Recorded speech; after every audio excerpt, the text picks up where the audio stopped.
అందరికీ ఫస్ట్ దసరా శుభాకాంక్షలు. రామనాశ్వరం కాల్చే కాడికి అయితే వచ్చేసారనమాట. ఇక్కడ దసరా రోజు సాయంత్రం అయితే గ్రౌండ్ దగ్గర ఇట్లా దసరా సెలబ్రేషన్స్ చేస్తారనమాట. చాలా బాగుంటుంది. నేను చూస్తున్నా, నాతో పాటు మీరు కూడా చూసేసేయండి. ఇక్కడ చాలామంది వచ్చారండి. నేను 8ంటికి వచ్చాను. అయితే ఫుల్ మంది అయ్యారు. పిల్లలు అయితే ఘోరంగా డ్యాన్స్లు వేస్తున్నారు. మళ్ళీ వాళ్ళు డ్యాన్స్లు వేసింది కాక డ్యాన్స్ అయితే ఎవరు బాగా వేస్తారో వాళ్ళకైతే గిఫ్ట్ కూడా అనమాట. చాలామందికి అయితే గిఫ్ట్లు కూడా వచ్చేసినాయి. మనకేం రాలేదండి. నువ్వు అన్నింటిలో కొంచెం పక్కకే ఉంటావు అనమాట. అన్నీ అయితే వీడియో తీసి మీకోసం పెట్టేస్తున్నా. అబ్బా చూడండి, చాలా హ్యాపీగా ఫీల్ అవుతారు మీరు. అసలు పిల్లలైతే మామూలుగా డ్యాన్స్లో వేయలే. చాలామంది వచ్చిర్రండి. ఇక్కడికి రాగానే నిన్న జమ్మి చెట్టుకి పూజ చేస్తారు కదండి దసరా రోజు. ఆ జమ్మి చెట్టు తీసుకొచ్చుకొని ఇట్లా అందరం కలుసుకొని చాలా హ్యాపీగా ఫీల్ అవుతాము అందరం. అసలు ఎంత హ్యాపీ అంటే నిజం చెప్తున్నా, దసరా రోజు సాయంత్రం రామనాసుడి దగ్గర అయితే చాలా ఎంజాయ్ చేస్తామండి. బతుకమ్మ సాంగ్స్ ఇప్పుడు 2 సంవత్సరాల నుంచి టేజీ కట్టడం స్టార్ట్ చేసారు. అంతకుముందు అయితే అందరం గుంపులుగా బతుకమ్మ సాంగులు పెట్టుకుని మస్తు ఎంజాయ్ చేస్తామన్నమాట.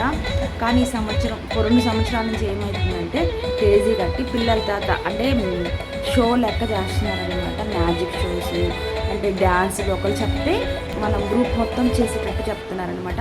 అందరినీ రమ్మంటున్నారు కానీ కొంతమంది వెళ్తున్నారు, కొంతమంది వెళ్ళట్లేదు అనమాట. నన్ను అడిగితే కుర్ర వాళ్ళంతా పక్కన కూర్చుంటే మన అమ్మ ఏజీ ఉన్న వాళ్ళైతే మస్తు డ్యాన్సులు చేస్తున్నారమ్మా. నిజంగా వాళ్ళు ఓపిక్కి మెచ్చుకోవాలా. మేమంతా పక్కన కూర్చున్నాము. మనకు అమ్మ వాళ్ళు ఉంటారు కదండి, ఆ ఏజ్ వాళ్ళు అయితే ఇంకా సాంగ్స్ పెట్టండి మీరు, మేము మంచిగా ఎంజాయ్ చేస్తామని చెప్తున్నారు. మీకు తెలిసినంతవరకు చాలామంది అయితే ఇక్కడ కుర్ర వాళ్ళు కూర్చొని ఉంటే అక్కడ చూసిన పెద్ద వాళ్ళే బాగా వేస్తున్నారండి. వాళ్ళకు కూడా గిఫ్ట్ కాల్ చేస్తున్నారనమాట. 10 అనమాట. ఇంకా సాంగ్స్ పెట్టండి చేస్తామని అడుగుతున్నారు. పోలీసు వాళ్ళు టైం ఇచ్చింది 8 దాకానమ్మా. మనకి 9 గంటలు అక్కడే అయిపోయింది. మళ్ళీ నెక్స్ట్ ఇయర్ అది చేస్తున్నాము. ఈ సంవత్సరం అయితే కొంచెం అడ్జస్ట్ అవ్వండి అని చెప్పేశారు పాపం. ఇంకా సాంగ్స్ వాళ్ళే సాంగ్స్ పెట్టండి మేము ఎగురుతాం. మగవాళ్ళు కూడా ఎగిరారనమాట. అందరూ ఎగిరారండి. అసలు భలే అనిపించింది. టైం తెలియలేదన్నమాట. ఇంకా ఉంటే బాగుండు, ఇంకా కొంచెం సెలబ్రేషన్ చేసుకున్నాం అనిపించింది. ఇంకా అయితే బాంబులు కాల్చేశారు కదండి, అయ్యొచ్చి ఎక్కడ మీద పడతాయి అని అందరూ వచ్చేసారండి. రామరాజుని కాల్చడమే ఆలస్యం.